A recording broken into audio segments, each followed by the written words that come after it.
Et nous, ici, on ne sait pas en réalité ce qu'on fait. Je dis très souvent, combien de personnes savent qu'en appuyant sur un interrupteur, une partie de l'électricité que vous avez vient de l'OMS? Combien de personnes savent à Dakar qu'en buvant l'eau, vous buvez de l'eau qui vient du lac de Dieuze, pompée par la SDE, mais qui est aujourd'hui, c'est-à-dire qui vient du système de l'OMS. La même chose vaut pour Nouakchott, pour l'eau potable, pour Caï, pour l'électricité, pour ces grandes villes également. Mais ça, c'est, si vous voulez, simplement sur l'aspect, on va dire, utilitaire, si j'ose dire. Mais la valeur la plus importante pour laquelle je pense la presse est vraiment interpellée, c'est cette vision qui a été primée par le prix Roi Hassan II. C'est que l'OMS symbolise en tant que facteur de paix, en tant que facteur de stabilité, dans un continent où tout est dépeint en noir. Quand on parle de l'Afrique, vous le savez bien, c'est plutôt l'afropessimisme qui règne en maître partout. En Occident ou ailleurs, d'ailleurs, quand vous voyez une émission sur l'Afrique, c'est pour parler de pauvreté, c'est pour parler de guerre, c'est pour parler de tout ce qui ne va pas. On occulte souvent des choses qui marchent. Et les choses qui marchent et que tout le monde regarde comme une bizarrerie, c'est comment 4 pays autour d'un fleuve partagent cette ressource rare, ne se font pas la guerre, au contraire, développent des leviers pour s'intégrer davantage et créer la paix, créer la stabilité. C'est ce qui fait qu'on a gagné le prix Nobel. Le prix à 102. Et comme Lamine l'a dit, pour nous, c'est le Nobel de l'eau. C'est le premier grand prix mondial de l'eau. C'est le plus grand prix mondial de l'eau.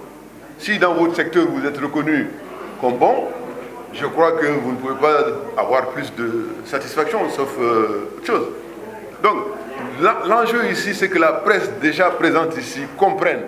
Nous l'avons dit chaque fois qu'il est possible de le dire, nos portes sont ouvertes. Mais nous venons à vous pour davantage, à la faveur de ce prix-là, faire en sorte que le prix soit connu, l'ampleur du prix, mais surtout ce que ça permet à une organisation comme la nôtre de faire, assurer la paix. Donc, sur le bilan, je crois que un bilan à mi-parcours sans doute, parce que le bilan de l'OMS, il va falloir le faire dans 100 ans. Ce que j'ose dire, dans 100 ans, combien de personnes seront présentes dans cette salle? Mais ce qui est clair, c'est que quand cette organisation a été créée, moi j'avais 10 ans. Aujourd'hui, elle est ce qu'elle est. Tout le mal qu'on lui souhaite, c'est que dans 50 ans, elle est préfigurée ce que l'Afrique doit être, une Afrique unie. L'ambassadeur l'a dit, une Afrique intégrée.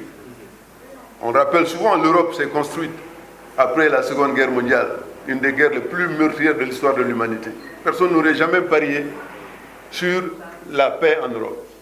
La paix a été construite, l'Union européenne est née à partir de la commission du charbon et de l'acier, par des visionnaires qui ont pensé que pour soigner le traumatisme de la guerre, il fallait se mettre ensemble à partir de choses qu'on pouvait partager. Mais le Sénégal, le fleuve Sénégal le prouve. À partir de ce trait d'union liquide, on a construit une dynamique de paix qui est irréversible.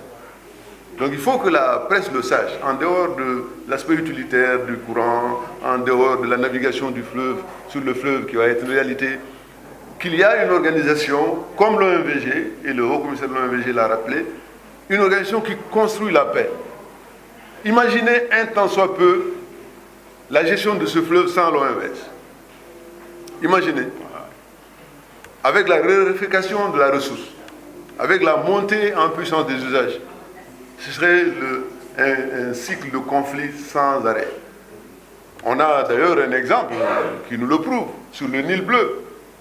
Vous avez aujourd'hui l'Éthiopie, le Soudan et l'Égypte, c'est-à-dire qui ont un problème sérieux sur le partage de cette ressource-là.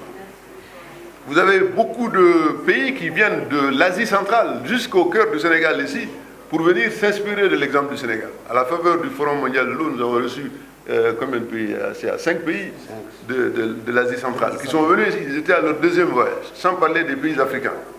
Donc vous avez ici, au cœur du Sénégal, pays de la Teranga, un modèle qui fonctionne, un modèle qui fait mentir les afro-pessimistes, un modèle qui construit une intégration à pas certes lent, mais à pas sûr, parce qu'il y a une volonté qui n'a jamais été mise en doute. depuis la création de l'organisation par les pères fondateurs jusqu'à ceux qui aujourd'hui sont à la tête de ces États-là. Et pour l'OMV, c'est la même chose. Donc moi, vraiment, j'insiste là-dessus. Ce que nous voulons par cette communication, c'est moins les aspects utilitaires qui sont nécessaires, qui sont importants, parce qu'ils permettent aussi de donner du sens à la solidarité, mais c'est surtout de parler du vecteur de la paix en utilisant ces ressources en eau. Donc j'insiste là-dessus. Et nous avons d'ailleurs lancé une étude prospective à l'horizon 2050. C'est le cabinet performance de Victor Ndiaye qui va le faire. Et nous allons communiquer sur cette étude importante qui va dire ce que l'OMVS va être dans 50 ans. Et vous allez le voir, ce sera pas seulement une OMVS centrée sur la gestion de la ressource en eau, c'est un espace économiquement intégré qui va voir le jour.